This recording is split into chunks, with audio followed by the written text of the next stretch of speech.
Are you ready? I am. Yes. John Peckman Podcast. Connecticut Valley School of Music and Dance. Beautiful downtown Portland, Connecticut. Come over the bridge. Go through one set of lights. Pull a Yui. Park in front of the music store with the red neon light. Like and subscribe. Tell your friends. Tell your family. Tell your pets. Tell your plants. We have vinyl here at the store. We can teach you to play music. You can purchase vinyl here. There's a lot of things you can do here. We're here today. New friend. Never even really met. Almost kind of met yesterday.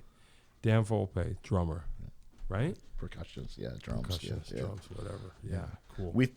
Our paths have crossed a lot over the years. Yeah. I get that. I think so too. Yeah. I think so too. So tell me primarily what you would like to be known as, and you could make something up because I don't really know. So, Oh, I don't know. You know, I'm a music teacher, and cool. I teach elementary band. Oh wow. And I play drums and percussion. You know, Nice. So, yeah. Whoops. What school system? Avon. Oh, nice. Yeah. Okay. You've been there a while. Yeah. This is my 28th year teaching. So it's my 20th year in Avon. Wow. Yeah. Still on the honeymoon. What? You're still on the honeymoon. Yeah, still trying to figure it out. Yeah, still trying to figure it out. That's cool. Yeah. Totally true too. You know, every year. Same place? The years that I've been in Avon, the same Yeah. school, 20 years at the intermediate school, and then I was 8 years prior to that up in Region 7. Okay, that's cool. Doing the same work, same ages, you know, fifth and sixth grade and so forth. Yeah. Wow. Went to school for that, I would imagine. Eventually, Yeah. not right out of the gate. Yeah. Yeah. So yeah. A long twisting path. Yeah. But something that I think was always a part of me, and I just had to admit it or decide to really, you know, to go for it. Yeah. You know, Yeah, so. that's cool. So undergrad in something else, or? So so I went to Wesleyan my freshman year as a pre-med major. Oh wow. That's what I put on my application, right? You know, and after a year there, I transferred to UConn and became a business major. Okay. So I graduated with a degree in marketing, but I played in the wind ensemble for 2 out of the 3 years I was at UConn. And, So you play something else other than drums? played percussion. I auditioned. Oh, in the wind ensemble. Yeah, the concert band. You know, Okay, I got you. They call it the wind ensemble there. And for 2 out of the 3 years that I was there, and I regret not doing it the third year, but you know, the whole time that I was doing, it's like these inner conflicts. You know, you're in rehearsal. I'm thinking I have accounting homework to do. Oh boy. And then you're in your dorm doing the accounting homework, and you're thinking about music. You know, so. But I was like, I'm going to get this business degree, whether it kills me or not, you know. And I did, and I worked for a year in sales.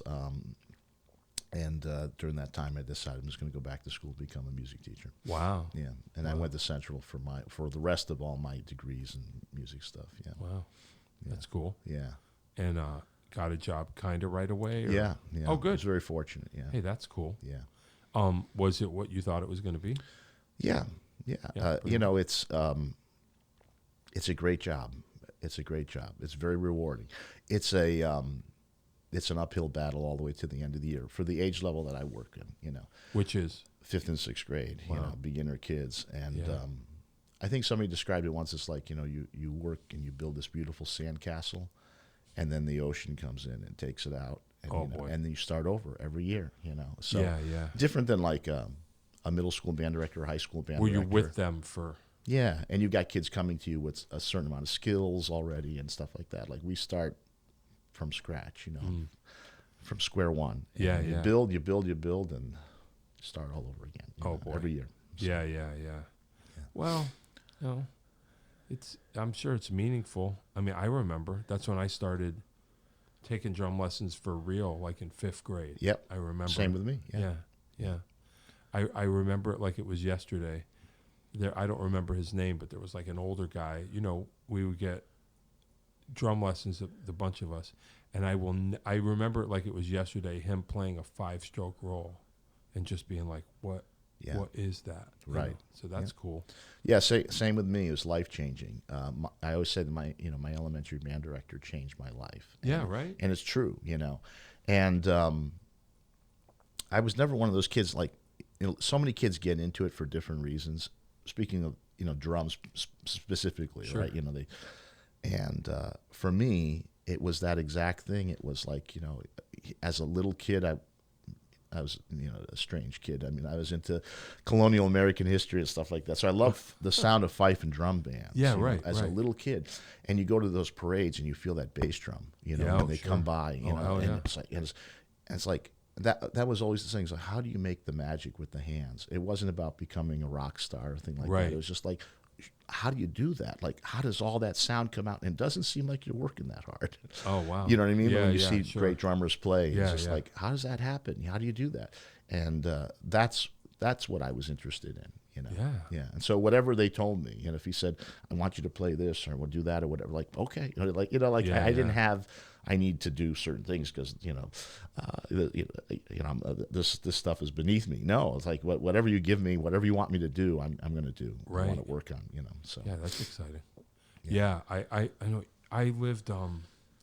I grew up on Main Street in Wallingford, and it was the biggest thrill to see the parades. I just had to walk out of my house, but the most exciting thing I could ever remember is hearing them coming. Yeah. You can kind of hear it. Right. And I would just sit there and see the bands and the drums just walk right in front of me. Yeah. And just be like, wow, I can't wait, to get involved in something like that. Yeah. It's exciting. Yeah. Yeah, cool. Definitely. Yeah, for sure. So how did your journey as a drummer kind of began like that? Definitely, and I was very fortunate. I grew up in Avon. Okay. So now I teach. Hey, that's cool. In the town I grew up in, which I'm really happy about. Yeah. I'm giving back to my town. That's how I look at it. Sure. But I didn't start taking private lessons until I got to high school. Oh wow. So my elementary band director got us started, and mostly just snare drum. All it was okay. that. But then middle school at the time was 6th, 7th, and 8th grade, and we had 2 band directors, and one of them was a percussionist. Oh, perfect. And so I basically got private lessons in a public school system. Nice. 6th, 7th, and 8th grade, and he taught me everything. He taught me how to play, xylophone and timpani, and got me started on drum set, Cool. and in 6th grade, and I was thinking about it today because I knew it was coming here, like I practiced a whole year drum set without a drum set, I don't know how it was for you, but like I made things happen. Oh yeah. And then it was like, after I kind of proved myself a little bit, then my parents were like, okay, maybe we'll go buy him a drum set. So I didn't get one until 7th grade, and right. And then finally when I got to high school, I had to take private lessons. At that point I had to, and I studied with Sal Raniello, who was a great teacher. And, Okay. Yeah, so that's who I had. But even then too, I can relate to my own teaching as a private Sure. teacher, having kids study consistently with me. And every summer I'd be like, okay, see you later, in the fall. They take the summers off. Yeah. I was never thinking like I got to keep this up. Whatever. I played, of course. I always kept active playing music, but it wasn't like I was like, I got to keep my lessons going. And he would say, are you going to take lessons over the summer? Like, nah, I'm going to work, or I'm going to do this or whatever. Right. I'll see you in the fall, And so very strange, compared to what kids are able to do and today and so forth. Yeah. Well, you think it's just continual now with them? Yeah, well, I think for serious students, and I had kids that I had some great private students over the years. Sure. I don't teach privately anymore, but I did for about 20 years or so, and a lot of them just they continue to study through the summer. I never had a kid say I'm taking the summer off. Yeah. It's kind of a little each with me. Yeah, that's cool. Yeah, I had a great. It was middle school, the same thing. Like in my school system in Wallingford, 6th, 7th, 8th grade. I had an excellent band director. Taught me everything. Gave me every opportunity. It's really valuable. What was the band director's name? Do you remember? Fred Rosamondo. Okay. In Wallingford. That's his son is the one that wrote that tune, right? That's right. Yeah. That was Lady great. Gaga. Yeah. Is he still around? I don't know, but I would love to have him on this. Yeah. On this show. I'm sure he would love to come on. Yeah. I'll have to find him because he taught me everything. Gave me every opportunity there was. Yeah. And he was a trumpet player, I think. Fred was play piano. Oh, okay. Mostly. But Okay. you know, as I'm sure you do, play a little bit of everything. Yeah, So yeah. but being him being the piano player, when I would get involved in stage band or whatever, he just taught me how to hook up with the rhythm section. You know, Right, you know what I mean? yeah. Because he was the one, just like play with me. Yeah. And anyway, so yeah, I'm sure you're making a difference out there. I hope so. Yeah, I hope so. yeah, With my age level, you know, it's they're young. So, yeah, and even myself, you know, growing up, I loved my elementary band director, but it wasn't until I really started teaching that level that I really appreciated that what he had done. You know? Yeah, right. Yeah, I remember. And I'll stop talking about me, but it's something that it still sticks with me. And I don't actually do this as much as I should with some of my students, but I remember he would do this thing where, you know, we would taught us to play a buzz roll. So you know, most of us would play a buzz roll well enough. And he would literally stand there and just be like, okay, you know, this is pianissimo. This is you know, this is where it is. You're going to play a buzz roll the whole time. And if I'm going like this to here, I want to hear it like that. Yeah. Or if I'm going like this, I want to hear crescendos.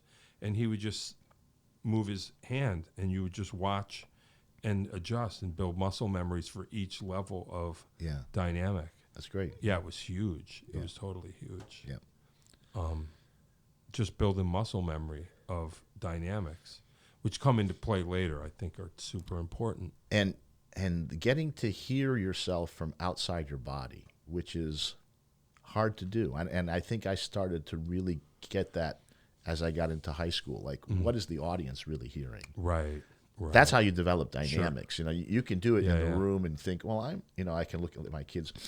They have a dynamic level that's very, you know, small. Sure, their range is very small at that elementary level. But I'm always telling them, you know, think about how the audience is perceiving things. You know, right. What and what you think is loud may not be loud enough, and what you think is soft is not really soft at all. Like, it's got to come down. You know, so but that age, they're developing muscles in their face. It's, you know, it's a whole other thing. But hearing is, you know, that's important, right? And being hopefully.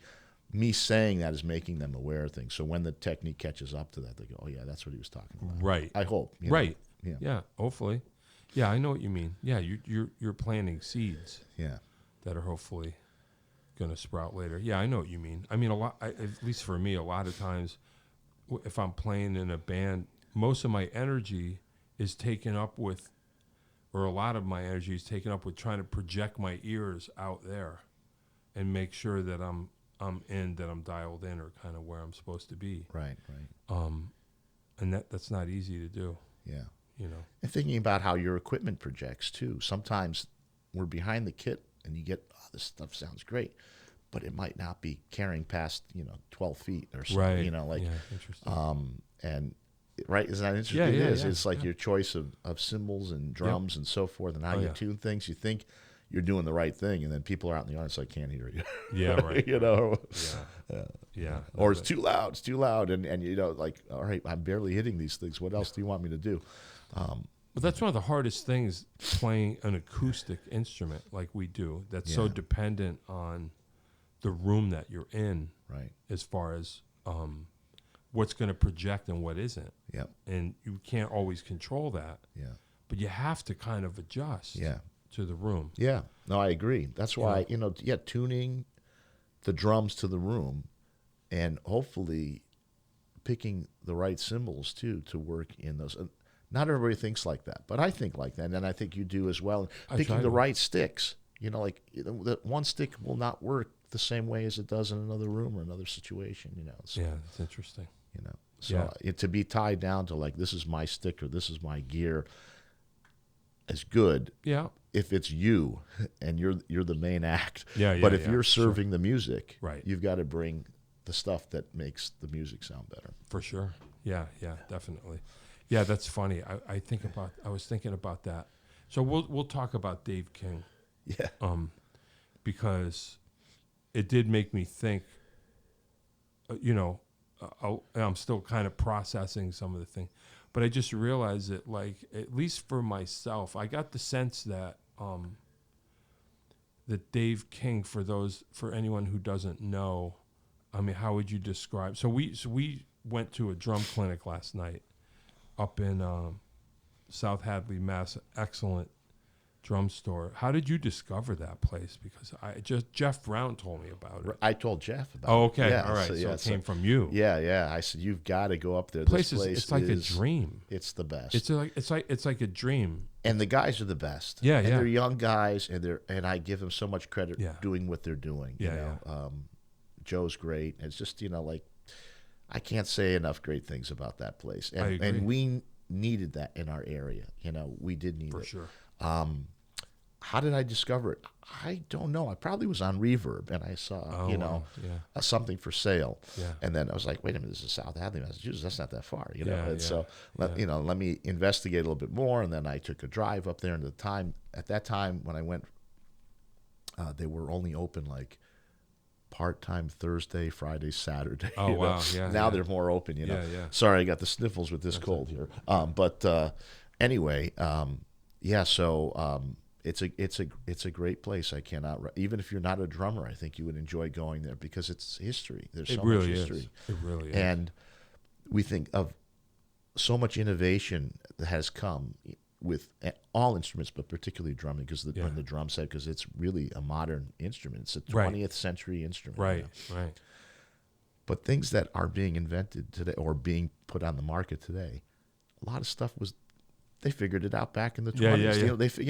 They figured, like, you think, oh, this is new. No, it's not new. Like, this stuff was happening back then. They just did it in a different, they made it different, or whatever. But it was, so there were some smart people in our history, that were exploring and experimenting with gear and trying to make stuff work. And, so it's great.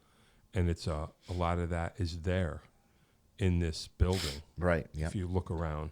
I was telling my friend, I brought a friend last night, and I said, if you think about it, whatever you're thinking of is probably in this building if you look enough. Right. You know what I mean? Yeah. Something that you used to have or something you used to hear about. If you look around enough. Yeah, most definitely. You'll probably find it. Yeah. It's kind of like whatever sound that you're looking for.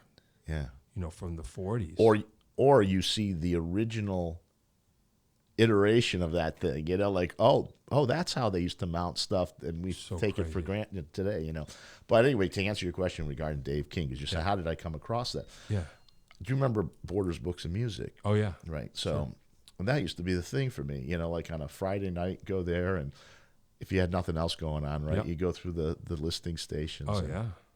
And I saw this listing station that said, the loudest piano trio you've ever heard. Oh, wow. And I'm like, what in the world? Yeah, what's that? And I appreciate piano trios, but I really appreciated them after hearing the Bad Plus and then going back and listening to all the classic groups, Ahmad Jamal and so forth, But so I said, what is this thing? And I put the headphones on, and it was like, right from the start, I said, these guys are incredible. This is I've never heard this. And the album was These Are the Vistas, which is their first major label recording. They had one that came out, or maybe two, whatever, that came out prior to that.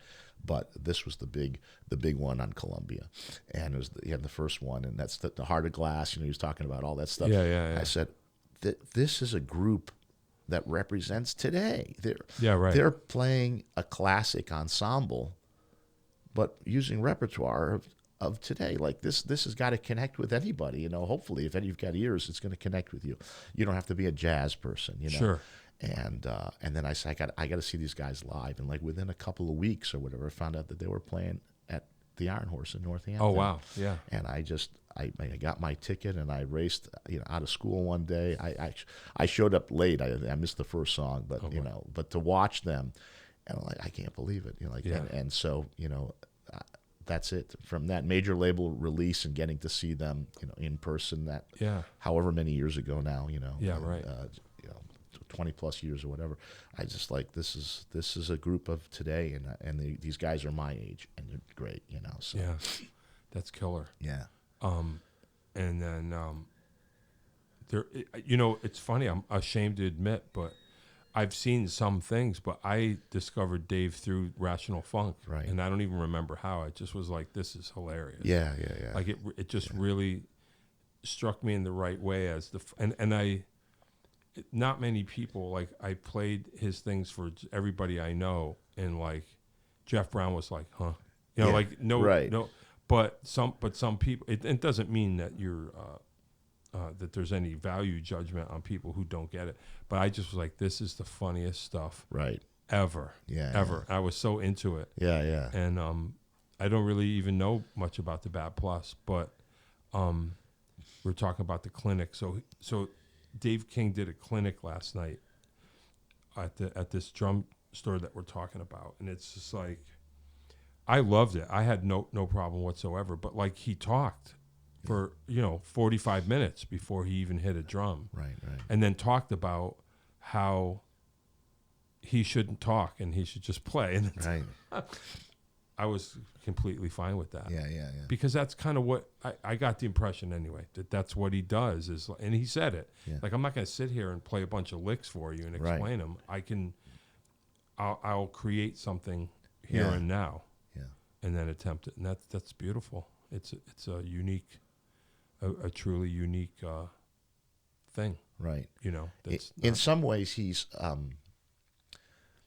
like a product of those teachers, like a Joe Morello, who I never studied with. Yeah. But Joe Morello said, I'm not going to teach. I remember reading this, in some article. Yeah. I'm not going to teach you licks, but I'm going to give you the fundamentals that you can play anything that you think of. Sure. And right. that's basically what Dave King is doing. He's not going and saying, this is a flamer that'll connect it to this and that or whatever. Sure. He's just these are things that are popping into my mind, and I have the technique to make it happen.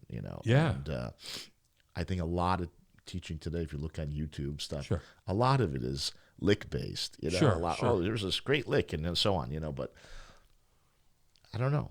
I wish I could play like those guys. Don't Sure. get me wrong. Yeah, There's some really great players out there that are they've got chops like crazy. But I think he's the best representation of like that old school teacher that would say, I'm going to teach you how to move your hands, and if you learn how to move your hands and your feet, you play your own stuff. Right. And like you say, then, but if his sensibility is more, I don't know what the word, I really don't know, but I guess I don't want to say postmodern without knowing what I'm talking about. But like, when he was talking about how he just, it's almost, I guess, punk rock in its attitude, in that, like, the courage to say, I know what the footsteps are and I followed them to a certain point. Right. But now I'm going to express myself because I have like what you're saying is, no one says that because you have you've learned the technique, that you have to express yourself in the ways that everybody else has. Yeah. It's like true artistry is like, okay, now I'm going to express myself. Right. And my own experiences. What he was talking about, literally life experiences that you have, and bring those to mind and express those on the drums, even though the experiences that you're expressing have nothing to do with the drums. Right. That's wild. When I don't know what the word, wild. I don't know. No, I agree with you. I started listening to that group at the same time as and they had been around for a while, Ben Folds 5, which I loved. Yeah. They had the big hit in the 1990s, Sure. Brick, or but I really started getting into both bands at the same time, and Ben Folds is kind of like a jazz band playing rock, and the Bad Plus are almost like a rock band playing jazz. You know what I mean? Sure. Like the aesthetics were there. You know, like the way Ben Folds' group played was more like a jazz trio in a sense. You know? And the way these guys approached jazz trio is more like a rock band, but total acoustic instruments. Acoustic bass and so forth. Why not? Yeah, really cool. So, but anyway, were you at the Northampton show before? I had a ticket for it, and we didn't go because of the snow and everything. So Right. that's what I was telling Dave last night. I said, I'm sorry. And he said they had a packed house. So great. People made it out. That's cool. But it's a bit of a drive to risk it, and I hear you. I hear you. So you would know him a little bit. It sounds like I've known him since whenever I saw him, whatever that was, 2003 or whatever. Right. When so I you're first a friendly saw face in the yeah. crowd. Oh yeah. That's why he was mentioning my name or whatever. When we were talking about stuff. But that was killer. I don't know if this is a way in to talk about what you're interested in, but you asked a question at the clinic last night that really made me think about how, I don't know if I got it right, but he was talking about how in the Bad Plus, they don't interact as an ensemble in the traditional sense, and it can sound what's the word? Not chaotic. It can sound I don't know what word I'm trying to think of. Multi-layered, overwhelming. Yeah, Maybe, overwhelming. There's a word, not chaotic. Yeah. Cacophony. Right. Cacophonous. Right. Cacophonous. Yeah. Cacophonous. Sure. Yeah. And then you, during the kind of question and answer, you were like, well, Dixieland or original jazz, Right. New Orleans jazz. right? Yeah. Was or traditional jazz, as they want to talk about it today. Was all at once. Yeah. Right. What do you call that? That's polyphonic or something. Right. Yeah. So they've done it now in this modern context, and right. And I had seen an interview where they were talking about like their influences, and I brought up that album, The Money Jungle, which is with right. I'm a huge Duke Ellington fan, so I know. So Mingus is on that along with Max Roach, right, playing drums. Yeah. And it's like three masters playing all at once, kind of thing, and that's what the Bad Plus kind of does today. But that tradition goes back to the very beginnings of jazz, because it wasn't until, like I had mentioned, Louis Armstrong came along that, we have a soloist who's like really head and shoulders above everybody, and it had morphed into like solo with accompanist, right, versus everybody playing and adding their thing to an ensemble piece that started and ended together, kind of thing. Yeah. That's when you listen to early jazz, you're going to hear that more predominantly than a soloist out front with people kind of. So that was a newfangled idea at the time.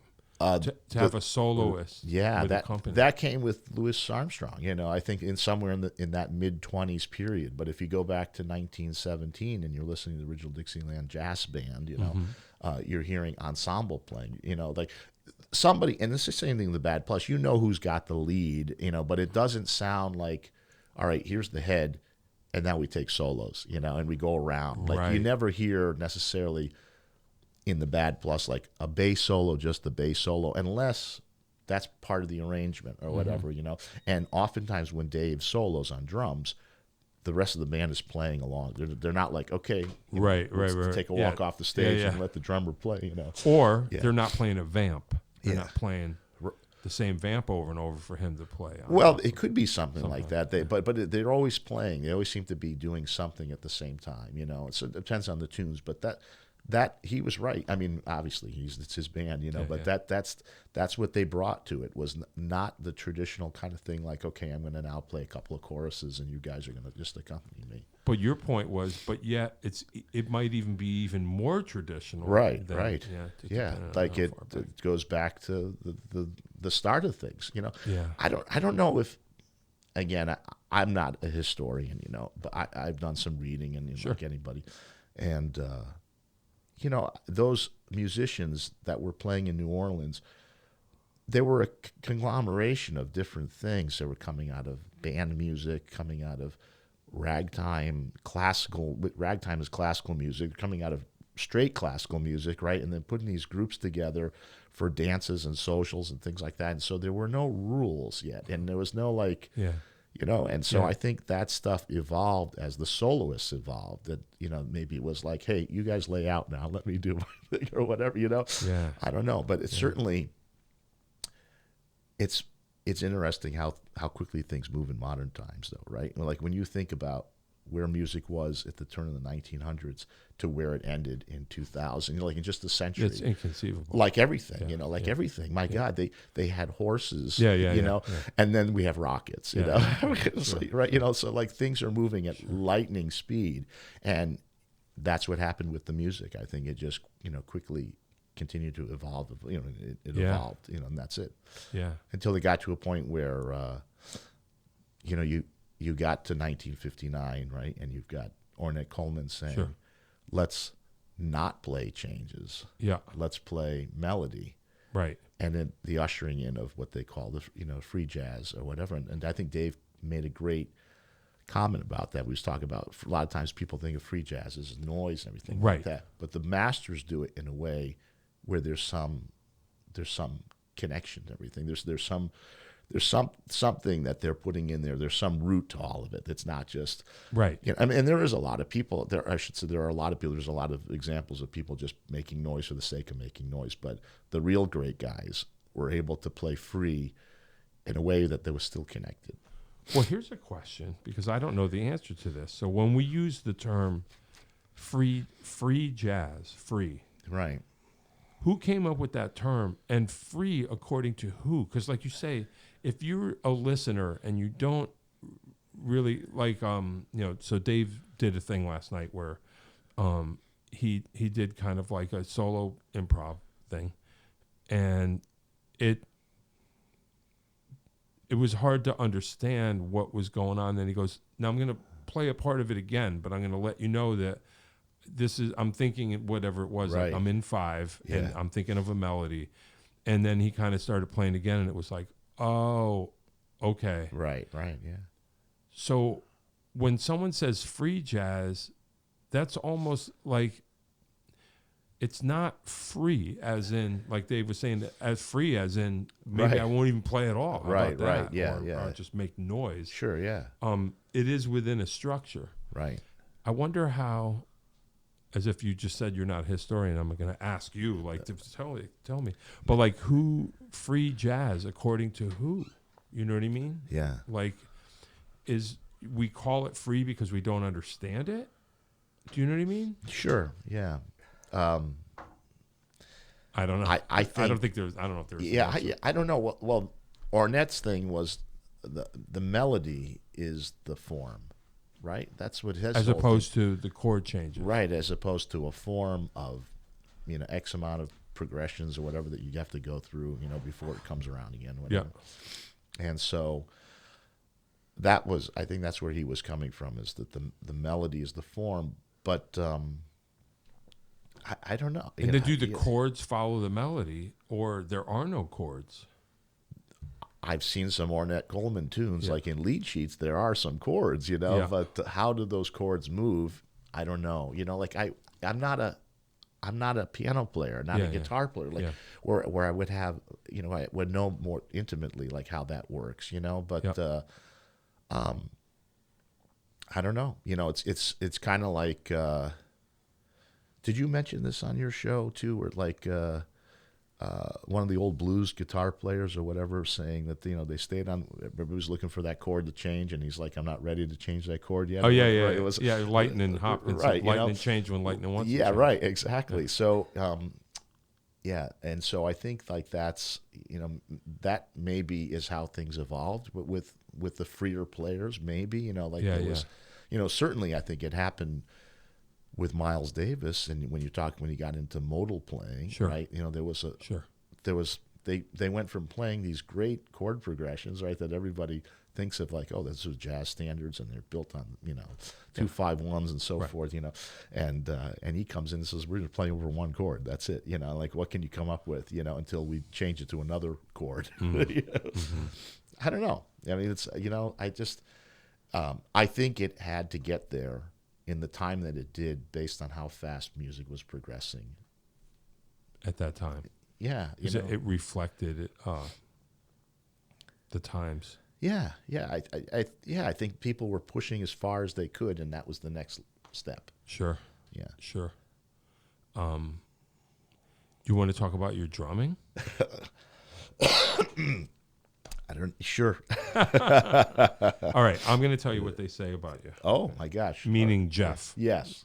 Says that you have more cymbals have passed your hands than any human that he knows of. What is that? What does that mean? I love cymbals. I love cymbals. I know. I've heard you talk about it. Yeah. I don't know. I love cymbals.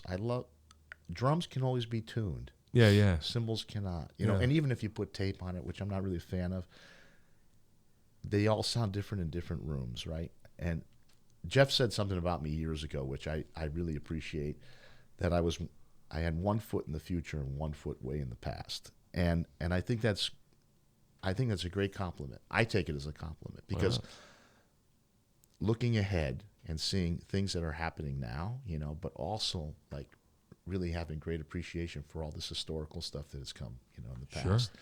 And if I had to play with a ragtime group or play with a traditional jazz group with a traditional drum set, like this is all you're going to have, no ride cymbal, nothing like this, I'd be happy making music like that just as much as making music with a hip hop band. Yeah, You know what I mean? So I love sounds, and I'm trying to curb that addiction, but there are worse addictions, I guess. So my feeling is that drums you can tune, but cymbals, they are what they are. Now, did you ever go to Drummers World in New York City? No. So it's no longer there as a physical place, but the owner, I remember having a conversation with him, and he was saying that at the time that Dry Complex ride or whatever that Bill Stewart had helped Zildjian make, was out, and he was like, Bill Stewart was here the other day. He was playing in that room. Whatever cymbal Bill Stewart plays on sounds like Bill Stewart's ride cymbal. Wow. Yeah. And that says a lot because as a player, you're pulling out. Your technique pulls out the sounds, right? And so when I'm buying a cymbal or whatever, it's either to have something of historical, significance, like this was something that so and so played on at one point. Yeah. But really, the sound is coming from you, the player. Sure. You're going to pull out of it. And one thing that I remember him saying about you years ago was that guy makes cymbals sound, bad cymbals sound great. Oh, me? Yeah. Really? Yeah. Wow. Like he said that, and I would agree with him. I think everything you touch is magical. And I'm not saying that to tell. I mean, did you hear that, Dave? Wow. Really, that's you as a musician, as a player. I didn't even. And so I think that's a great compliment for any musician. To say you can make that garbage can sound great. Do you know what I mean? Jeff sold me a garbage can once. I do remember that. I remember. And it was fine. Yeah. It's fine. There was Wow, it's funny that you say that because now I'm like, I wonder if the whole thing was a setup, which is fine.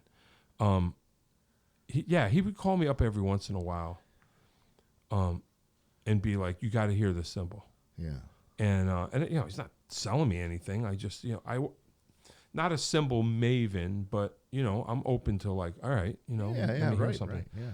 And there was maybe you know about these. I don't remember where he was. I don't think he was at Creative, but it was like they were getting these cymbals from China. It was like almost like an earth ride, kind of like no grooves. Yeah. And it was literally a hunk of metal. Yeah. And then they just stuck 3 rivets on. I remember you playing that ride cymbal. Yeah. Right. You played it with 8 to the bar. I remember a lot. Yeah. And I liked it, and I don't know why. I played that for a long time. You were like, this cymbal's a beast. I remember talking to you about it. I love this cymbal. It's a beast. Yeah. And that's, And Jeff was like, you'll like this. Yeah. No one else. And I Right. was like, really? Yeah. I still have it. But, good. Hold on to it. Yeah. That's a signature sound. It's cool. It's a weird Yeah. sound. Yeah. I remember, and I didn't notice, I thought it was cool. I would play gigs. Jim Oblon? Yes. I would play gigs with him using that ride, and he would be like, right. There must have been a beat frequency in there that I wasn't hearing. Yeah. And he'd be like, can you bring in a different ride cymbal? Yeah. But yeah, I like that one. Or maybe it just was, it took up too much sound space. Yeah, maybe. In the room or whatever. Yeah. I like that cymbal. Yeah. So tell me if I'm off the mark. So you'd probably be like, no, this is all wrong. But I had years ago, I had somebody, a neighbor or somebody I know, call up and said, you got to come over. There's something out in my neighbor's curb waiting to go out to the trash. It looks like an old drum or something. You might be into it. Sure, yeah. And I went, and I still don't know what it is. It's a 28. It's old. It's probably Ludwig, but maybe pre-something. Has a giant external muffler on it. It's just old. It might even have been a marching drum. Original heads on it, everything. So I took it home, and I have it kind of set up over there. and I don't have, I wouldn't even know what the right snare drum would be, but I just put an old snare drum, and I used that ride cymbal on that kit, and it sounds kind of cool. Yeah. But again, I don't use it as like a straight ahead. But whenever I fool around with that, I play what I think is kind of ragtime, and kind of use that cymbal, and it kind of works. Yeah. Because back then, who knows what they had? Well, probably small stuff, because I don't think they were making huge things. But that sounds like a Jay Bellerose kind of thing that you're doing. You know who he is, right? Yeah. Taking like old drums and odd sounds. I'm sure you would look at it and go, the errors are all wrong. No, definitely the errors are wrong. But keep that bass drum, because you never know. It's killer. Yeah. I think I played it on 1 or 2 gigs when I first got it. Yeah. And it's funny because like a drum like that, when you're sitting behind it playing it, you're not even hearing it. Yeah. But the further away you get, I would have the guys in the band be like, "Holy crow, the low end on that thing," right. because you don't even hear it, so you get far enough away from it for a couple of waves to right. hit you. But anyway, you got to play with a lamb's wool beater and or something like that. You put some legs on it and made it happen. No, really, not okay. even. No, I never took it. I think I took it out once. Yeah. Now it just sits there. But anyway, that's great though. Those old drums. I think old drums are great. I don't have a ton of them. I don't even know if I have any. Because like I said, I would rather take something modern and kind of dial that in. Cool. Just with the tuning. You know what I mean? And I think you can do that rather than having to deal with the idiosyncrasies of old stuff that may be out of round or whatever. And I finally solved. I was going through that with. So I had a friend of mine call me up, and he goes, "Come get this drum kit. It's been sitting here. I had a band rehearsing here in my house, and I don't even know where the drummer is, and they've been here for years. Just come get them." And I hadn't seen this dude in a while, and I was like, "Yeah, it'd be fun to hang out. I'll just come pick these drums up." And I get to his house, and they're old Premier drums, and I didn't even think much of it. It was more to see him and take them, and he's like, "Just take them." Yeah. Okay, so I take them home, and I realized that there's no bottom head on the floor tom. And then I'm like, first thing is like, oh, okay, slot drum key. Like, not a key, but like a slot key. Okay, yeah. So I had to get one of those. Then I'm looking at the drums. Okay, this is cool. No bottom head on the floor tom. It appears to be a 16. Get a 16-inch head, and I can't get it. And then after doing research, I realized this is what's known as the pre-international.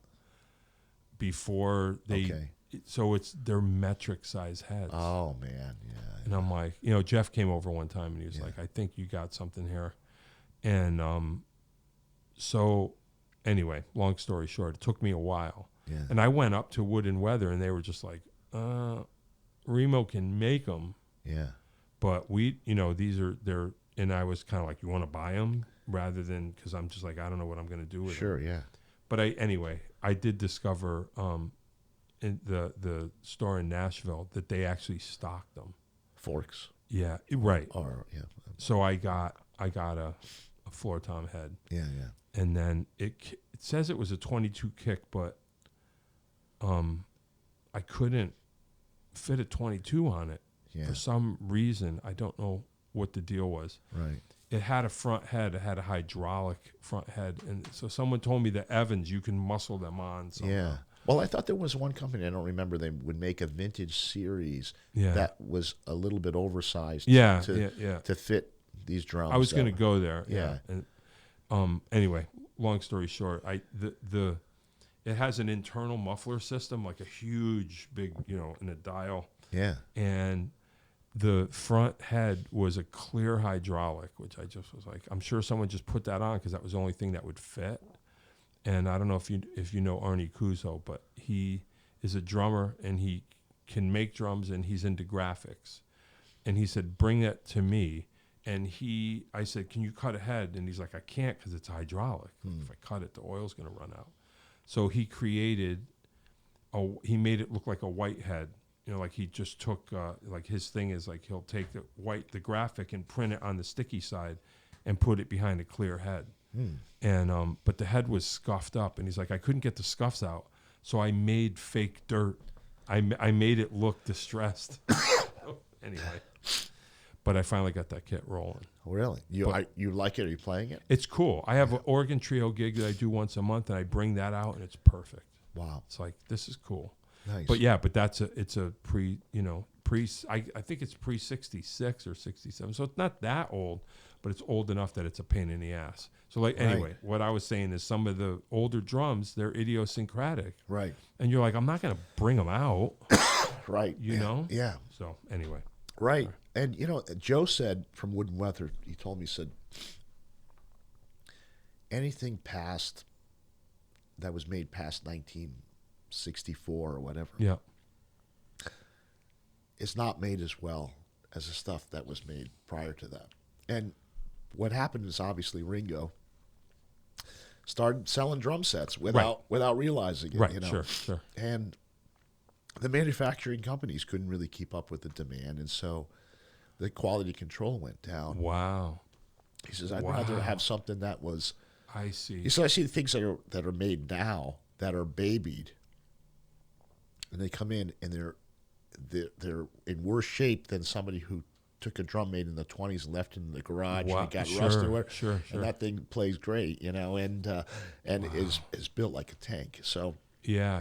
is that interesting? That is interesting. The Beatles ruined it. In a sense. By one appearance on Ed Sullivan. Yeah. Wow. I never thought about that. Wow. Yeah. That's wild. Excuse me. You're But gonna that's, make it? that, yeah, I hope so. But that there are a lot of great drum companies out making really high-end, beautiful stuff, I think, so. Because now we can find them. Like if Yeah. you're into the quality. Yeah. And you're going to pay for it, but you get what you pay for, I Sure. guess, right? Sure. Yeah. Wow, that's wild. Yeah. Huh. So, you want to talk about some of your favorite drummers or whatever?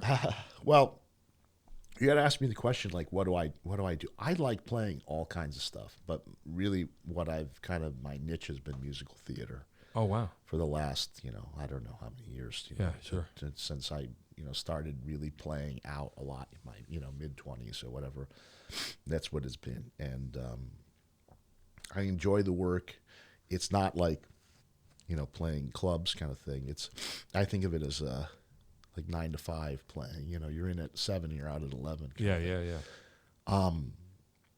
And you can be creative in that setting by the gear you choose, to create certain sounds for the show and trying to dial in the show or dial in the period that the show takes place in and stuff like that, So, but being a teacher, having that musical theater kind of gig is good for me, Like, I don't know, I would love to play some jazz gigs again. I did, a lot of that stuff when I was younger or whatever, or play some orchestral things, I did a lot of that too years ago, and but right now that's been my thing. So that's kind of cool. How many musical theater guys do you have come in here?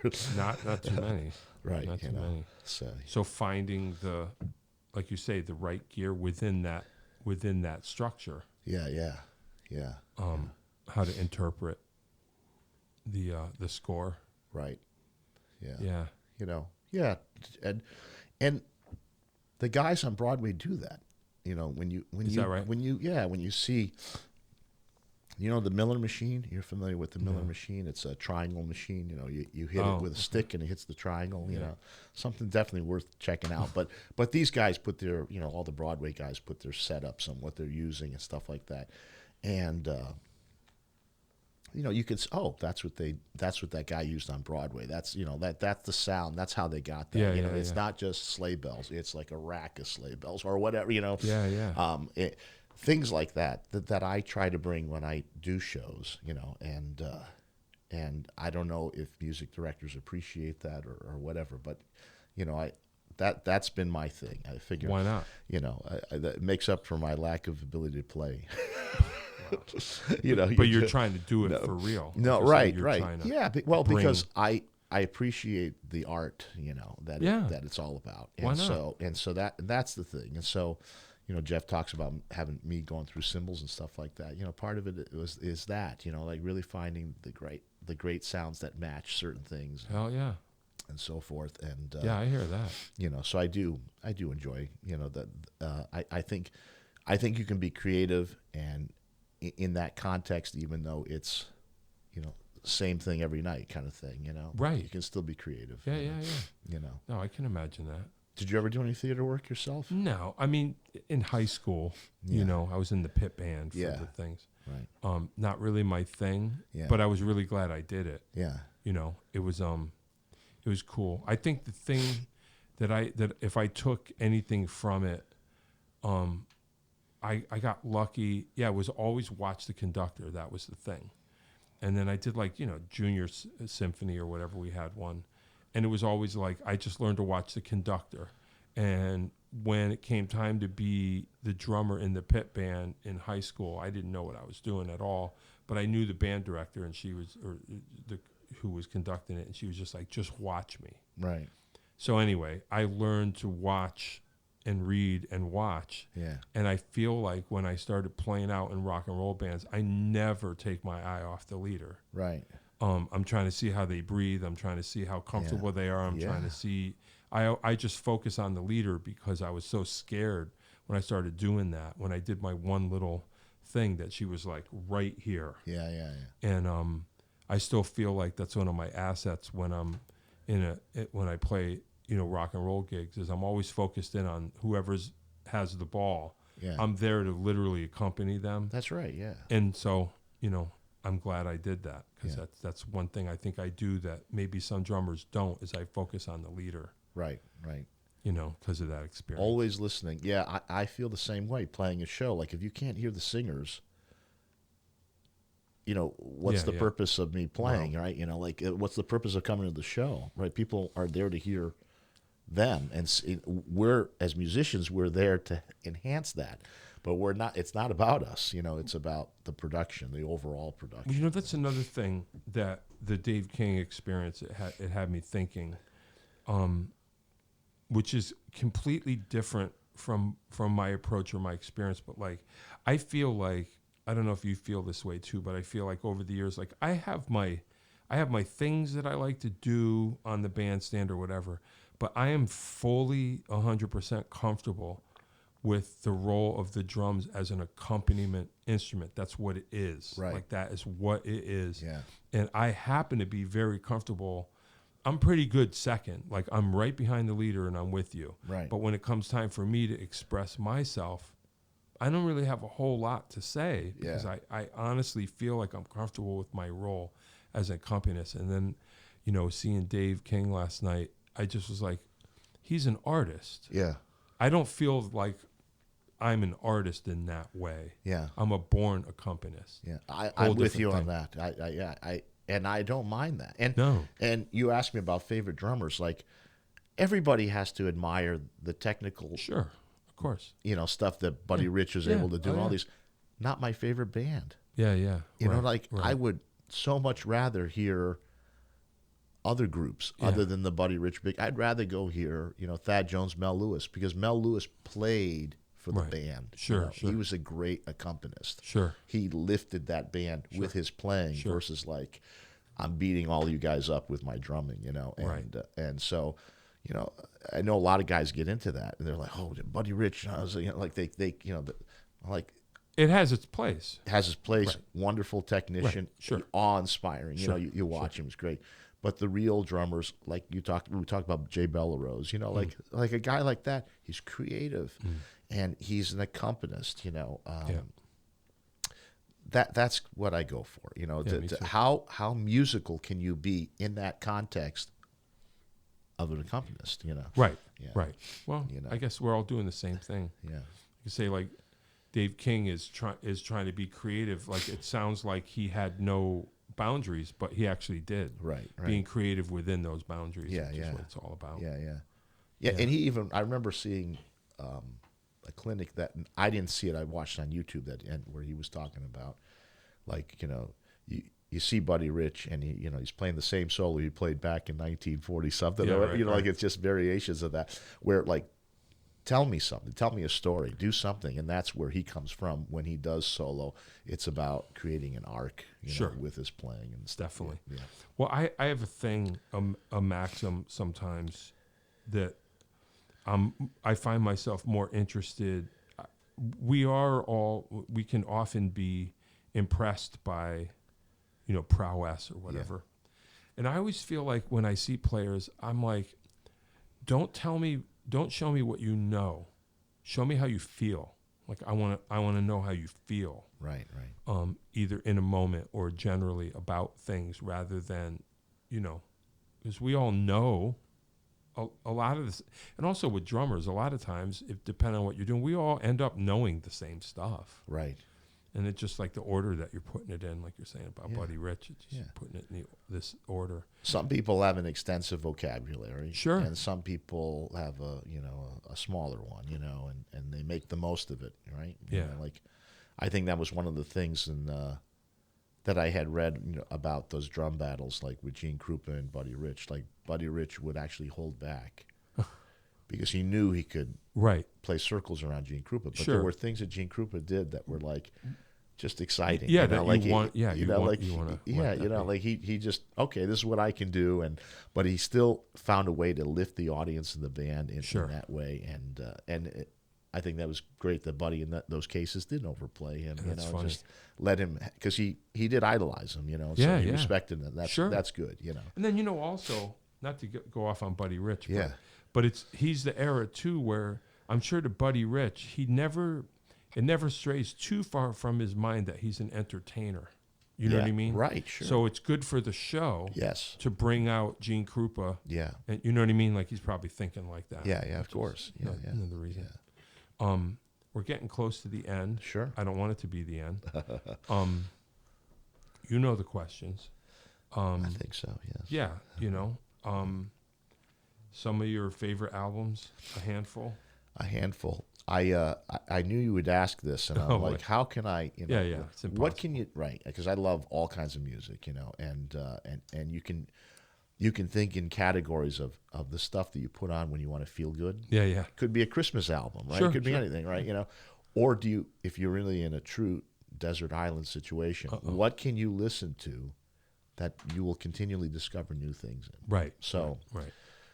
So I think I covered it. If we take all the Miles Davis records off the table and all the Duke Ellington stuff, whatever, because those guys were geniuses and they did so much great stuff. But I would say Beach Boys' Pet Sounds. Sure. I would say some wind music album by like Percy Granger. Percy Granger wrote a lot of great music for bands. Okay. A lot of colorful stuff. So something that, especially if they had the Children's March, it's one of the best marches I think ever made. But anyway, Gil Evans, my favorite arranger. Love Gil Evans, but I would pick his album Out of the Cool. Okay, yeah, don't know it. One of the first Impulse records, one of the first ones that come out on Impulse on that label. And I think Johnny Hartman and John Coltrane, just because you got to have some romance, right? Yeah. And those are the two greatest, right? Working at that high level, that quartet with Johnny Hartman singing. And then I don't know, for the fifth one, that's the tough one. It's like Lenny Pickett and the Borneo Horns. Oh wow! You know that album? Yeah. No, it's a great record, and or some Springsteen thing. Something that this is another album that I can listen. Or Stan Kenton's Stage Door Swings, a great album. But that's the thing is to find something that you will always discover new stuff with. Yeah, that's cool. Right? Yeah, definitely. Desert island food, does it matter? I'm going to go with my buddy Chip Fenney, who said pizza. We got to, pizza, and I'm very easy to please when it comes to food. Yeah. Yeah, we're lucky around here. Right, yeah. So cool. Yeah. Concert or show that you saw that completely blew your mind? Geez, I don't know. I remember there's so many, right? There's so many things that come along. But I would say, like, the first time I saw Maria Schneider's orchestra in person, that was something. I remember going to see the Hartford Symphony at my high school on a Sunday, and friends of mine were like, his mom was involved with the PTO who brought in the Hartford Symphony. He's like, you got to come to this concert. And I was like, I want to do anything but that on a Sunday before, we start the school week. But they began that concert with Fanfare for the Common Man, Aaron Copland. Yeah. Hearing that piece in person, I was like, I don't know if it was life-changing, but it definitely had an effect on me. Yeah. Yeah. That's cool. Yeah. Yeah. Any famous last words? Don't die of a cold. Right. Yeah, right. Exactly. No, I'm nothing yet. Nothing I could think of. Just, All right. I hope I continue to do what I'm able to do, because it's, I feel very blessed, Cool. to be able to work in the job that I have, and then the opportunities that people give me to do some music on the side. And, so. Yeah, why not? Sounds good. I hope to I me. can continue to do it for a long time, right? Hope for both of us. Yeah. Sounds good to me.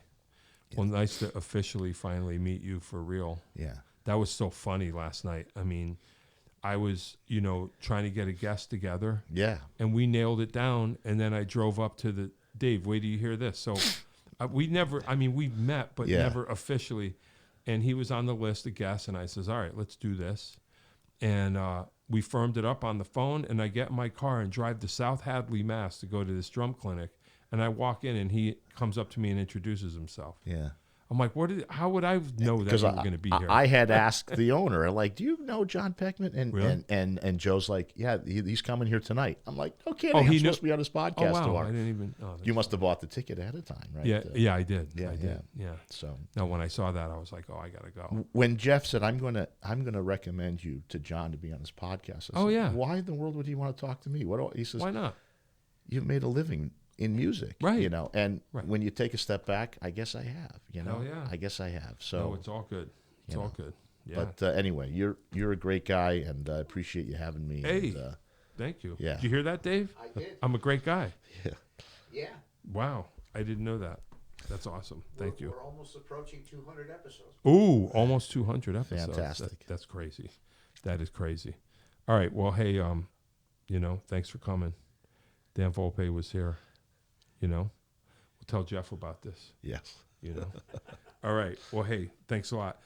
Drummer, teacher, cymbal aficionado. Dan Volpe Right. is here. All right. Hopefully, I'm healthy if I ever come back. Right. Yeah. Hopefully. Yeah. No, definitely come back. All right. Be healthy. Do both of those things. Yeah. Be healthy and come back. You know what I'm saying? Yeah. John Peckman Podcast, Connecticut Valley School of Music and Dance, beautiful downtown Portland. Go over the bridge, pull a Yui, park in front of the music store with the red neon light. You know what I'm saying? Tell your friends, tell your neighbors, have your own podcast here in our beautiful studio. Dave will tell you how. Dan Volpe, thanks for making the trip. I appreciate it. Thank you. See you again. Adios. That is all. If you'd like to start your own podcast, give us a call at Connecticut Valley School of Music and Dance. Our professionally designed podcast space is here for all your recording needs. Rent out our studio to do interviews with up to 4 people, to record audiobooks, social media content, and all other recorded material. Our rentals include a private studio along with our professional-grade podcasting equipment, and we can customize your output to whatever your needs are. We also have green screen capabilities, which will expand to video capability if you so wish. So check us out here at convalley.net/podcast.